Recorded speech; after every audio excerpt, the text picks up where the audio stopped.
तो मैं ये पूछ रहा हूँ कि वो दुष्यंत चौटाला जी अपनी छड़ी लिए लिए घूम रहे हैं, बीजेपी तो उनकी छड़ी पकड़ने को तैयार नहीं है। इतना दुत्कार झेलने के बाद भी दुष्यंत चौटाला जी अगर हाथ जोड़ेंगे उनके सामने, उनके पैरों में गिरेंगे तो अच्छा तो नहीं लगेगा। एक भी टिकट हरियाणा के अंदर बीजेपी अनाउंस नहीं कर पाई। इंडिया गठबंधन बनने के बाद उनकी ये स्थिति हो गई कि उनको समझ नहीं आ रहा है किसको लड़ाएं और किसको बचाएं। जीती थी, पूरी तैयारी है, विधानसभा चुनाव भी चाहे पहले करा लो। वो 195 सीटें डिक्लेयर करते हैं पूरे देश में, सारे बड़े दिग्गज नेताओं की टिकट डिक्लेयर कर देते हैं। लेकिन क्या वजह है कि हरियाणा के प्रदेश अध्यक्ष समेत और हरियाणा के फरीदाबाद, गुड़गांव के दिग्गज नेताओं समेत एक भी टिकट हरियाणा के अंदर बीजेपी अनाउंस नहीं कर पाई। इंडिया गठबंधन बनने के बाद उनकी ये स्थिति हो गई कि उनको समझ नहीं आ रहा है किसको लड़ाएं और किसको बचाएं। ये स्थिति ऐसी बन गई है कि भारतीय जनता पार्टी की टिकट लौटा रहे हैं लोग। जिसको उन्होंने टिकट दे दी वो भी हाथ खड़े कर रहे हैं कि नहीं नहीं, इस बार हमको बख्श दो, हम चुनाव नहीं लड़ना चाहते। ऐसी स्थिति में भारतीय जनता पार्टी है। ये सिर्फ इस कारण से हुआ क्योंकि भारतीय जनता पार्टी ने जम के लूट मचाई पूरे देश में, खूब भ्रष्टाचार किया। सबसे ताज़ा उदाहरण इलेक्टोरल बॉन्ड को लेकर के सुप्रीम कोर्ट ने जैसे आदेश दिया कि 6 मार्च तक सारा डाटा आप बाहर कीजिए कि किस कंपनी ने किसको कितना चंदा दिया, किस कंपनी से कितनी रिश्वत भारतीय जनता पार्टी ने ली। ये भी स्पष्ट हो जाता अगर वो डाटा बाहर आता। भारतीय जनता पार्टी की सरकार ने एसबीआई से अब ये कहलवाया सुप्रीम कोर्ट को कि ये डाटा हम जून में दे पाएंगे, अभी नहीं दे पाएंगे। क्यों भाई? ये तो कंप्यूटर के एक क्लिक पे उपलब्ध है। कुरुक्षेत्र से बीजेपी के सांसद हैं सैनी, नायब सिंह सैनी प्रदेश अध्यक्ष भी हैं। कितना इजी टारगेट या टफ टारगेट मानती है आम आदमी पार्टी वहाँ? पता नहीं, मुझे समझ नहीं आया। पहली लिस्ट में भारतीय जनता पार्टी ने अपने प्रदेश अध्यक्ष का भी नाम क्यों नहीं जारी किया? घबरा रहे हैं क्या नायब सैनी जी? लोकसभा चुनाव अनाउंस होने में कुछ ही दिन का समय है और इस क्रम में जो है आम आदमी पार्टी कोई कसर नहीं छोड़ना चाहती। और आम आदमी पार्टी के जो प्रदेश के वाइस प्रेसिडेंट हैं अनुराग ढांडा, वो फरीदाबाद पहुंचे हैं, प्रेस कॉन्फ्रेंस कर रहे हैं। जानते हैं उनसे आज की प्रेस कॉन्फ्रेंस की क्या खास बिंदु हैं। जी देखिए, स्पष्ट तौर पर यह दिखाई दे रहा है कि जब से इंडिया गठबंधन बना है तब से भारतीय जनता पार्टी के हाथ पैर फूले हुए हैं कि अब करें तो क्या करें। जो ये कहते थे कि हरियाणा में तो 10 की 10 सीटें हमने जीती थी, पूरी तैयारी है, विधानसभा चुनाव भी चाहे पहले करा लो। वो 195 सीटें डिक्लेयर करते हैं पूरे देश में, सारे बड़े दिग्गज नेताओं की टिकट डिक्लेयर कर देते हैं। लेकिन क्या वजह है कि हरियाणा के प्रदेश अध्यक्ष समेत और हरियाणा के फरीदाबाद, गुड़गांव के दिग्गज नेताओं समेत एक भी टिकट हरियाणा के अंदर बीजेपी अनाउंस नहीं कर पाई। इंडिया गठबंधन बनने के बाद उनकी ये स्थिति हो गई कि उनको समझ नहीं आ रहा है किसको लड़ाएं और किसको बचाएं। ये स्थिति ऐसी बन गई है कि भारतीय जनता पार्टी की टिकट लौटा रहे हैं लोग। जिसको उन्होंने टिकट दे दी वो भी हाथ खड़े कर रहे हैं कि नहीं नहीं, इस बार हमको बख्श दो, हम चुनाव नहीं लड़ना चाहते। ऐसी स्थिति में भारतीय जनता पार्टी है। ये सिर्फ इस कारण से हुआ क्योंकि भारतीय जनता पार्टी ने जम के लूट मचाई पूरे देश में, खूब भ्रष्टाचार किया। सबसे ताज़ा उदाहरण इलेक्टोरल बॉन्ड को लेकर के सुप्रीम कोर्ट ने जैसे आदेश दिया कि 6 मार्च तक सारा डाटा आप बाहर कीजिए कि किस कंपनी ने किसको कितना चंदा दिया, किस कंपनी से कितनी रिश्वत भारतीय जनता पार्टी ने ली। ये भी स्पष्ट हो जाता अगर वो डाटा बाहर आता। भारतीय जनता पार्टी की सरकार ने एसबीआई से अब ये कहलवाया सुप्रीम कोर्ट को कि ये डाटा हम जून में दे पाएंगे, अभी नहीं दे पाएंगे। क्यों भाई? ये तो कंप्यूटर के एक क्लिक पे उपलब्ध है। आज डाटा देने में क्या दिक्कत है? आज डाटा देने में ये दिक्कत है कि उससे ये स्पष्ट हो जाएगा कि भारतीय जनता पार्टी ने किस कंपनी को कौन सा प्रोजेक्ट देने के एवज में कितने अरबों करोड़ रुपया लिया। ये भारतीय जनता पार्टी की पोल खुल जाएगी पूरे देश के सामने। इसलिए हर तरीके से हर इंस्टीट्यूशन को मैनिपुलेट करके, सुप्रीम कोर्ट को भी बाईपास करके, इलेक्शन कमीशन को दबाव में डाल के हर तरीके से भारतीय जनता पार्टी हर तंत्र का इस्तेमाल कर रही है कि किसी भी तरीके से येन केन प्रकरण वो सत्ता में बने रह सकें। लेकिन इस बार ये होगा नहीं।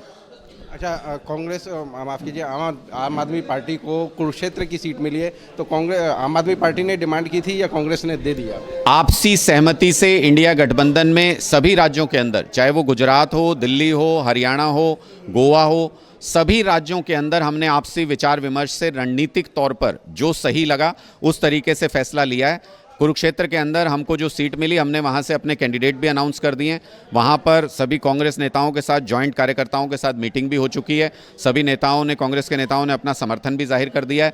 इसी प्रकार से एक सीट पर आम आदमी पार्टी लड़ रही है और कांग्रेस समर्थन करेगी, और बाकी जगहों पर कांग्रेस पार्टी लड़ रही है और आम आदमी पार्टी समर्थन उनको करेगी। मिल करके इंडिया गठबंधन 10 की 10 सीटों पर भारतीय जनता पार्टी को हरियाणा में इस बार हरा करके विदा करेंगे। कुरुक्षेत्र से बीजेपी के सांसद हैं सैनी, नायब सिंह सैनी प्रदेश अध्यक्ष भी हैं। कितना इजी टारगेट या टफ टारगेट मानती है आम आदमी पार्टी वहाँ? पता नहीं, मुझे समझ नहीं आया। पहली लिस्ट में भारतीय जनता पार्टी ने अपने प्रदेश अध्यक्ष का भी नाम क्यों नहीं जारी किया? घबरा रहे हैं क्या नायब सैनी जी? नायब सैनी जी को डर लग रहा है, शायद उन्होंने ही कह दिया हो कि नहीं नहीं मैं तो संगठन का काम देख लूंगा, इस बार मुझे चुनाव मत लड़ाओ। तो इंडिया गठबंधन के बनने के बाद से भारतीय जनता पार्टी के नेताओं में भी और भारतीय जनता पार्टी की टॉप लीडरशिप में भी कन्फ्यूजन है इस बात को लेके।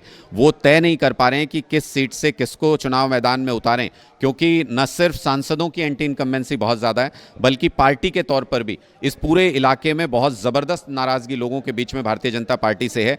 किसान आंदोलन के दौरान अब लोगों ने ये देख लिया कि हमारे मौलिक अधिकार भी भारतीय जनता पार्टी छीन रही है। 19(1)(b) आर्टिकल हमको ये अधिकार देता है कि हम प्रोटेस्ट कर सकते हैं। बीजेपी कहती है प्रोटेस्ट करोगे पासपोर्ट छीन लेंगे तुम्हारा। और 19(1)(d) ये कहता है पूरे देश में हम कहीं भी आ जा सकते हैं स्वतंत्र तरीके से, लेकिन सीमेंट की दीवारें और कीलें गाड़ के सड़क पे बीजेपी वो स्वतंत्र आवाजाही होने नहीं दे रही। इसका मतलब हमारे मौलिक अधिकार छीन रही है भारतीय जनता पार्टी, हमारी आज़ादी छीन रही है। आज़ादी किसी कीमत पे भी कोई समझौता देश का व्यक्ति नहीं करेगा। देश बचाने के लिए, लोकतंत्र बचाने के लिए, संविधान बचाने के लिए सब एकजुट हो रहे हैं बीजेपी के खिलाफ। अच्छा, लगातार बीजेपी जो है सम्मान की जा रही है अरविंद केजरीवाल को, करीब 8 सम्मान आ चुके हैं।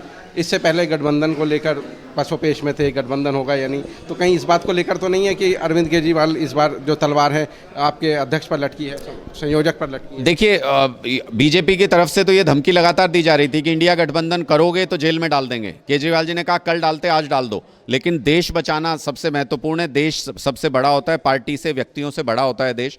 इसलिए देश बचाने के लिए ये इंडिया गठबंधन किया और मजबूती के साथ इस गठबंधन के साथ खड़े हैं।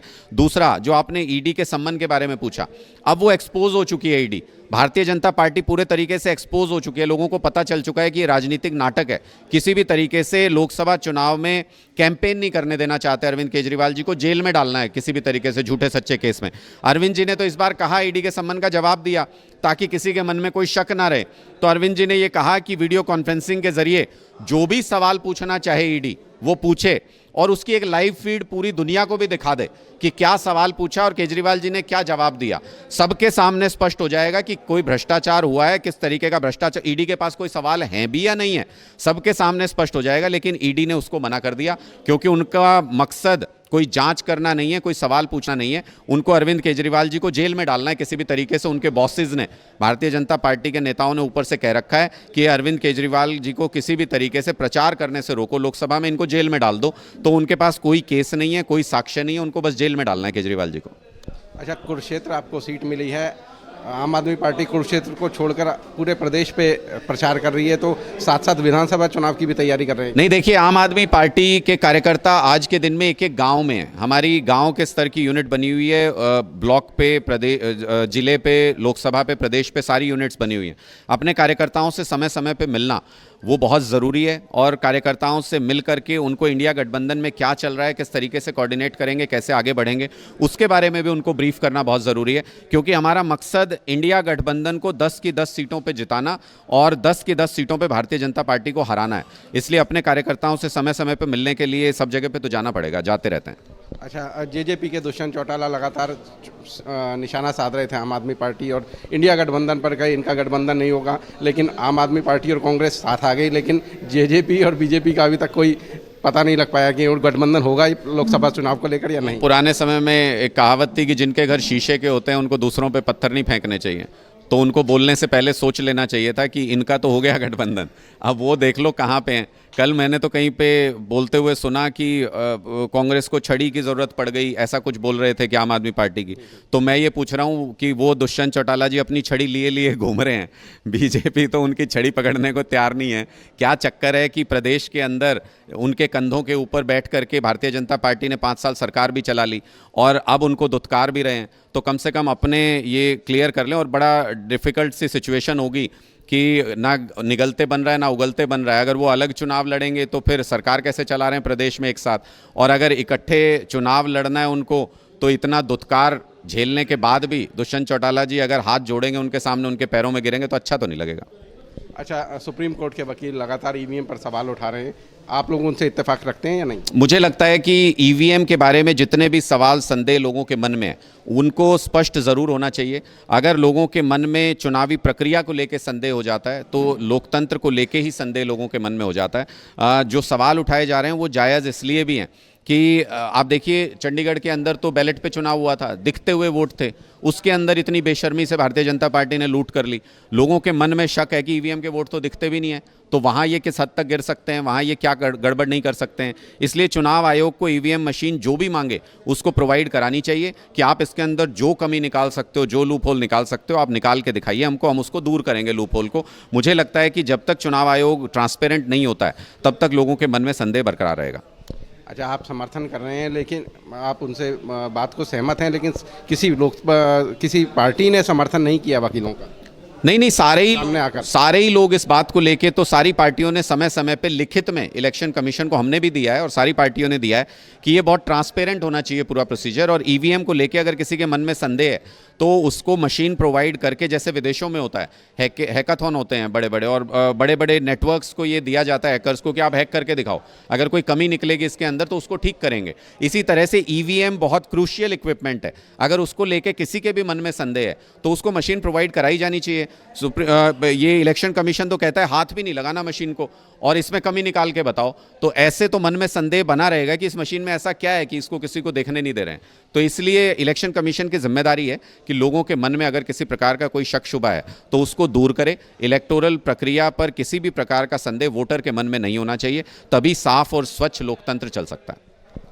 आप कह रहे हैं ट्रांसपेरेंट होना चाहिए, लेकिन ट्रांसपेरेंट हो नहीं रहा, तो ऐसे में कैसे इंडिया गठबंधन की जीत आप मान रहे हैं? नहीं, ये जिम्मेदारी चुनाव आयोग की है, ये जिम्मेदारी चुनाव आयोग की है कि वो संतुष्ट करें सभी पार्टियों को भी, सभी वोटर्स को भी, सब तरीके से संतुष्ट करें।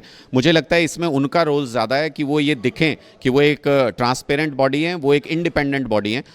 हमने पिछले दिनों में देखा कि चुनाव आयोग, इलेक्शन की जो कमेटी बननी थी उस चुनाव आयोग को चुनने के लिए, उसमें सुप्रीम कोर्ट के चीफ जस्टिस भी थे और प्रधानमंत्री भी थे और विपक्ष के नेता भी थे। सरकार में एकदम अफरा तफरी मच गई, आनन फानन में नोटिफिकेशन लाए और इस कानून में बदलाव किया, सुप्रीम कोर्ट के चीफ जस्टिस को बाहर कर दिया उससे। उसकी क्या वजह है?